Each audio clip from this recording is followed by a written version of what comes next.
بسم الله الرحمن الرحيم. الحمد لله والصلاة والسلام على رسول الله وعلى آله وصحبه ومن والاه. بینەرانی بەڕێز خۆشەویستەکانم سەلامی خوای گەورەتانە سەر بێت. زۆر خۆشحاڵین ئیمڕۆژ لە ئەڵقەیەکی تازە لە بەرنامەکەتان و شە قورئانیەکان و جیاوازی لە جوانیاندا بە یەکشاد بووینەوە. خۆشەویستەکان، لە ئەڵقەی ئەم جارەشماندا تاوتوی چەند وشەیەکی تری قورئان دەکەین پشتیوانی خوای پەروەردگار دەردەشە و شڕۆڤەیەکی یان باشیان دەکەین بۆی زیاتر لەمانە حەقیقەکانیان حاڵی ببین لەگەڵ مامۆستای زۆر بەڕێز خۆشەویست مامۆستا محەممەد دەردەشە و تاوتی ئەم بابەتە دەکەین. مامۆستای بەڕێز بەخێر بێی. خۆی گەورە پاداشدا جەناب مامۆستا. گەورە پاداشتی بەخێرتان. مامۆستای بەڕێز لە قورئاندا وتمان زۆر وشەی بەڕواڵەت لێکەوە نزیکن، بەڵام لە مانا و حەقیقەت و واقعدا جیاواز. يعني ئێمە هەتا نینە ناوڕۆکی ناو وشەکانەوە حلو حەقەتە حاڵی نابین. دوو شەمان هەیە، الرياح والريح. لە هەڵسەنگانی جەنابتان ئەو جیاوازیانە چین کە لەم دوو شانەدا بەدی دەکرێن؟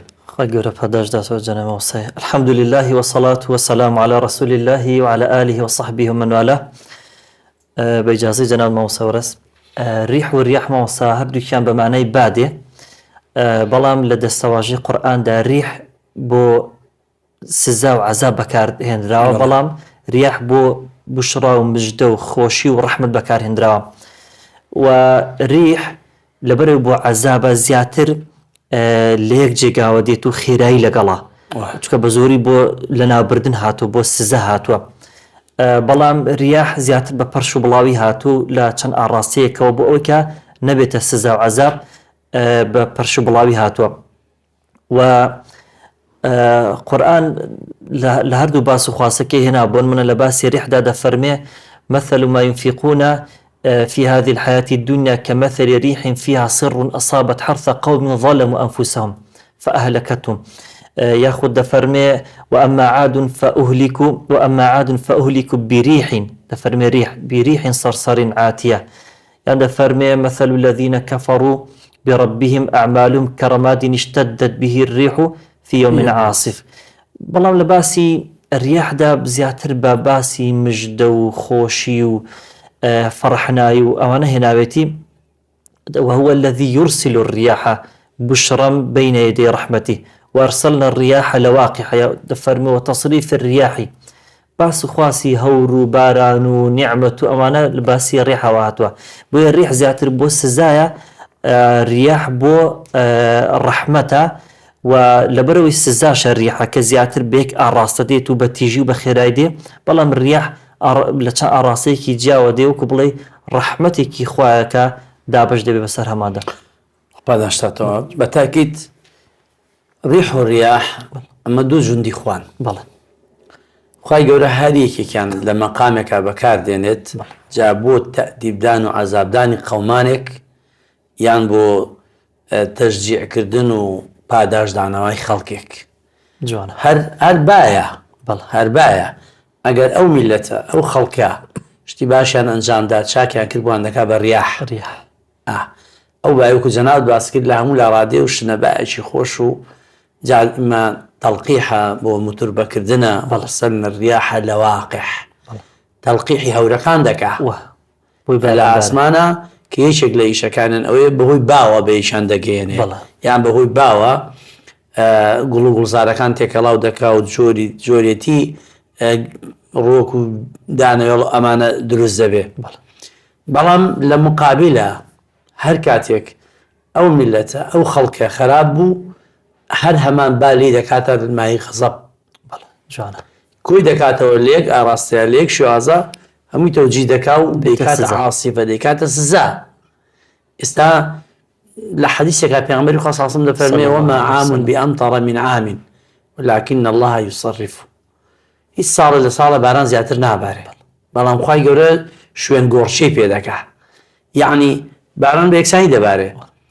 بەڵام ئەگەر خەڵکەکە عەدالەتیان کرد بۆ خوا گونجان بە عەدالەت بۆیان دەبارێ. ئەگەر لایەندا خوای گەورەی شوێنێکی دەگرێتەوە ئەویش دەخاتە سەر ئەوی تر دەیکاتە تۆفان و لافە و وێرانکاری. بایەکەش بە هەمان شێوازە. ئەگەر ئەو میلەتە بۆ خوا بگونجێ بایەکە بای ڕەحمەتە، توزع بهم لا باي منفعته بلى. باي خوشيه بلى.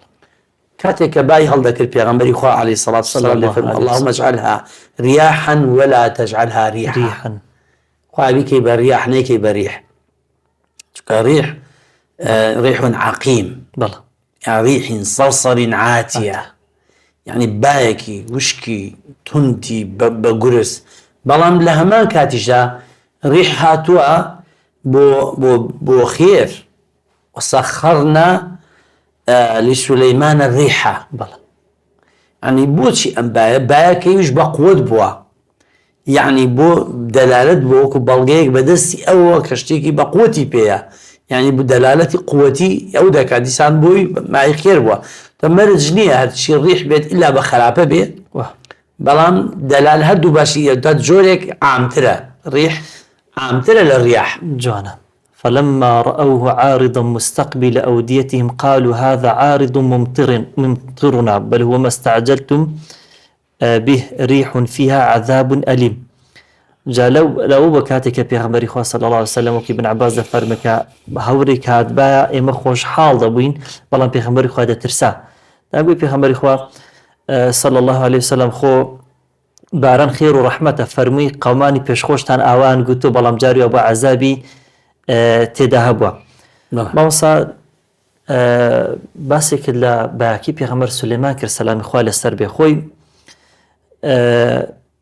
زورين أهل تفسير هر آوا دفرمون وآنش كتدبرات ينكدو لقرآن دا رياح بو رحمته وريح بو عذابه بو سزا بلام إشكالتك لا بعضك لا لكولوران أوانك لكولينوان كدو لقرآن دا دروز بو لسر أو آتانك باسي عذابي شان تداني كتي باسي ريحاتوا لكلان باكي بيغمبر سليمانا بلام لراستي دا خوي أمانة قيدي كان لغلما وصا كسترنز بي بهوي قيدك وبوتا شتێکی ریحەکە بۆتە معنەی ریاحی تێدا بۆن منەوەی کە باس خواسەکەی باسی باکی پێغەمبەر سولەیمان سەلامی خوا لەسەر بێ کە فەرمووی وەلیسولەیمان الریحە غدوها شهر ورواحها شهر وسخرنا لسليمان الريح ئەمە قەیدێکی لەگەڵ کە دەفەرمێ غدوها شهر ورواحها شهر کەواتە باسی ڕۆشتن و باسی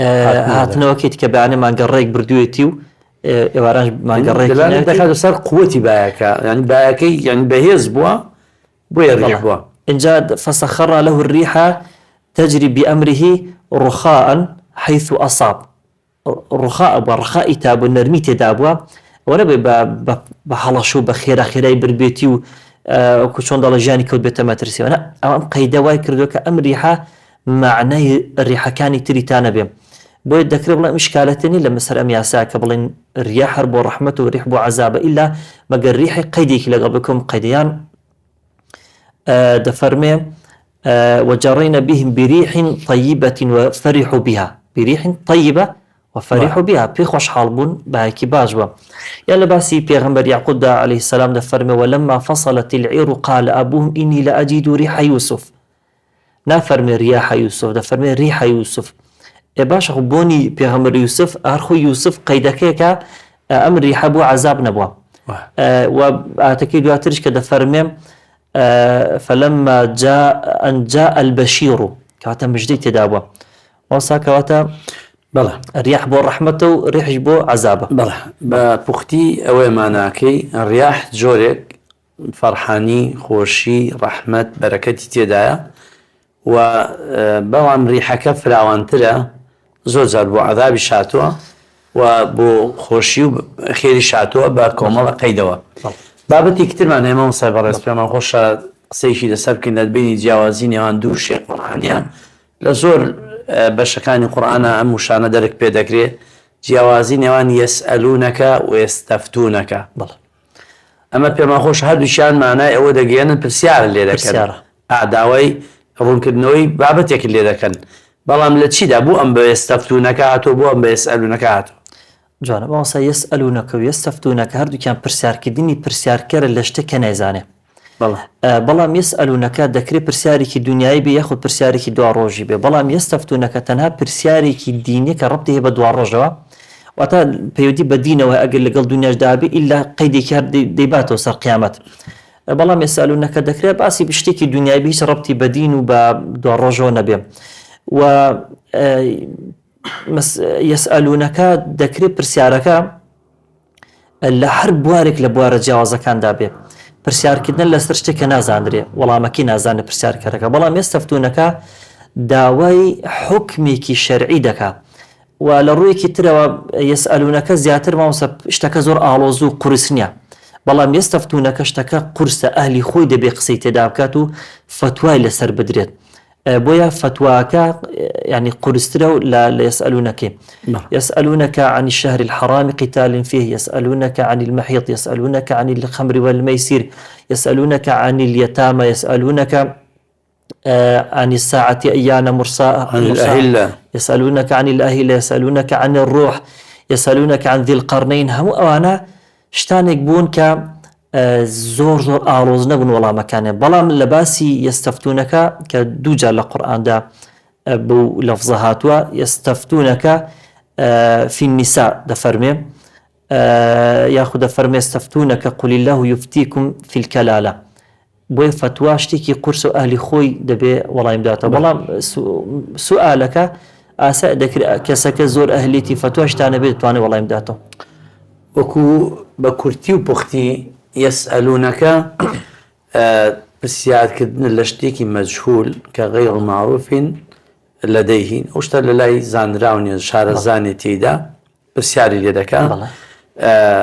یەسألونەکە عن الساعة پرسیار لێ دەکەن چێ دەربارەی قیامەت شتی پێیە نازانێ وانە یان ئەگەر پێشی بێ شتێکی کەمی پێیە زۆر ڕوونیە بەلای خەڵکەوە. بەڵام یەستەفتونەکە لەوانەیە لەو سەردەمەیە معلوماتی هەبێ بەڵام پێویستی بە حکمی سەردەمی دەکا فتوا ینی هەموو ئەکەس ئالی فتوایە نا ینی ئێستا جاری وە هەیە بۆ نمونە دەربارەی لە مێژوودا شتی وا هەبووە شتێک هەبوو بە سەردەمی پێغەمبەر عەلەیهی سەڵات وەسەلام سەردەمی پێغەمبەری خوا عەلەیهی سەڵات وەسەلام دەستی دز بڕدراوە بەڵام بوو هەر ئەم ئاەتە لە سەردەمی ئیمامی عومەردا دەستی دز نەدەبڕدرا فتوایەکی تازەی بچکە واقعەکە سەردەمەکە گۆڕاوە پێویستی بە فتوای تازە دەکات. بۆیە ئیستیفتا فتوا یان حکمێکی سەردەمیە یعنی علمی تازەی پێویستە ینی زانانی سەردەم دەبێ قسەی لێ بکەن یان هەندێک بابەت کە لەوانەیە بە غموزی یان زۆر ڕوون نەبن بۆ نمونە حکمەکەی زۆر دیار نییە یان لەوانەیە لە ئەسڵا بنیچەی بۆ نمونە ئێستا جگەرە لە ئەساسا نەبووە لە سەردەمی زوودا بەڵام ئێستاکانە زانان دەبێ قسەی چی لەسەر بکەن دەبێ فتوای تازەی لەسەر ئەوش بە قیاسە لەسەر کۆمەڵێک لەشتە حەرامەکانی تر. ئەمە پێویستی بە یەستەفتونەکەیە نەک یەسئەلونەکە. یەسئەلونەکە ئەو شتانەیە کە حکومەکانی نەزانراوە پێویستی بە ڕوونکردنەوەی تازە دەکات بەڵام ئەم حکومەکەی زاندراوە بەڵام یعنی بەپی واقع و زەمانەکە پێویستی بە ڕوونکردنەوە هەیە. ئەوسا لە یەستەفتونەکە کەسەکە حەیڕانە بزەبت جاری وایە شتەکە زۆر لەسەری قورسەکە هیچی لە نازانێ یاخود لێی دوو دڵە لە نێوانی ئەم لەو ئەولادە نازانێت کامیانە پێویستی بە فتوای کەسی مفتی هەیە کە بۆی ڕوونکاتەوە. بەڵام یەسئەلونەکە کە لە قورئاندا دێت بۆ نمونە جاریوە باسی شتێکی کەونیە یەسئەلونەکە عەنی الأهلة باسی شتێکی مەسەلەن غەیبیە یەسئەلونەکە عەنی الروح باسی شتێکی ئەحکامێکی شەرعیە بەڵام بە شێوازێکی عام نەکە یەسئەلونەکە عەنی الجیبال فەقول یەنسیفوها ڕەبی لە دوجار ئەم شاخانە چیان لێ دێت یان حکمێکی شەرعی کەسەکە پرسیار دەکات بەڵام بە شێوازێکی گشتی نەک ورد و دریشتەکەی بۆ باسکێ یەسئەلونەکە عەنی المەحیط حکمێکی شەرعی بەڵام بە شێوازێکی عام پرسیارەکە کراوە. بەڵام لە باسی فتوا بە دقیقی دەبێ وەڵام بدرێتەوە. ئەفتونی فی ڕؤیا ئین کنتم للرؤیا تعبرون يا أيها الملأ أفتوني في أمري هنا وكو بلقيسك ودله قالت يا أيها الملأ أفتوني في أمري ما كنت قاطعة أمر حتى تشهدون. أما بيوسي بدور قولك زياتريا بهم خوش أعماج با فرماشتك بيغمبر عزيزكم صلى الله عليه وسلم كتقريبا بهم وابي زياتر بم حديثة بابا تكرون تردبيتك بيغمبر إخوة فرمه صلى الله عليه وسلم دفرمي إن الله لا ينتزع العلم انتزاعه من صدور الناس خوا زانستي شرعي لسيني أهل علم درنانه ولكن يقبض العلم بقبض العلماء علم شركات نالك علماء ناله أهل علم ناله حتى إذا لم يبقي عالما اتخذ الناس رؤوسا جهالا توالد زانا لسرزوي نالت وهيك بمعنى كلمة عالم بيت وأهل علم بيت وشارزا بيت سرنجامي ويك عالم لساحة كدانمان جاهل دين جيجان كعلماء ما جهلا دي جهالا كان دين شي دكن اتخذ الناس رؤوسا جهالا خلقي نشارز زور نشارزا وجاهل دكنا بيشنگو بيشواي خوان فسألوهم برسياريان لي دكن فأفتوهم بغير علم فتوان بودن بنزاني نافر من فأجابهم بغير علم والله برسيارة كان ددن ودفرمي فتوان بودن بنزاني فضلوا وأضلوا سرنجام ودرنجام خوانو خلق كاش قمرا دكن موسم اگر سرنج بدي فتوى لبر اوي اهلي خوي دبيت اهلي تخصصي دبيت زور بابتي كي ورده وخلق بفتوى در ايش دكات